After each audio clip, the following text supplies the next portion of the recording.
everybody should stay at home. There should be no movement in town. The government has now been taken over by the military.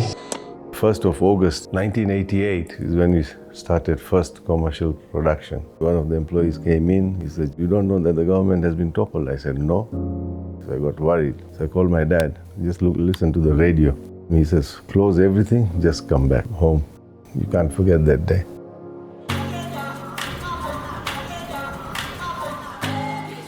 My name is Jinit Mohanlal Shah. I'm a director of Kenblist.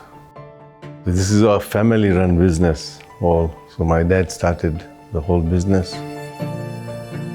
And when we started production, we needed vehicles, so we acquired second-hand vehicles because we couldn't afford new vehicles. We were using our own saloon car, my dad's first car that he bought in 1974. So he used to load that in the boot, on the seats, on the passenger seat, and that's how we started supplying bread. After the coup in the evening, we went back to the bakery, and the bakery was in a mess. All the dough and everything was spilled all over the floor.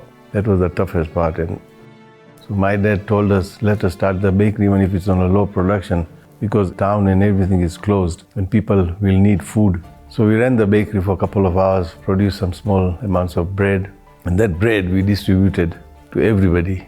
And we used to take this bread and milk to Nairobi for the mothers who had newborn babies, small children. They would come to our shop. That joy you had on their faces, you can't even describe it. I think I don't have words for that. And that blessing that you get from them, that what you are giving back to the society, it's immense.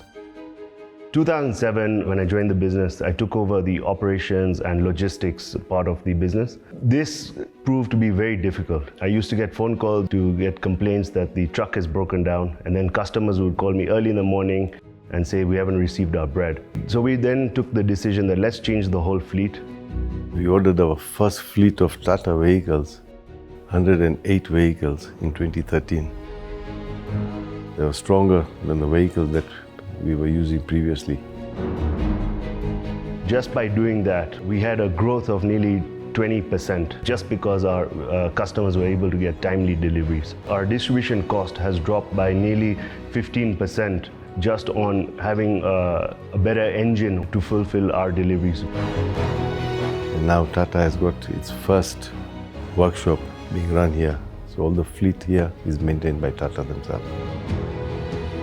Whatever you earn here is not for yourself, because it is this beautiful country that has given you all this. So you must give back to the community always.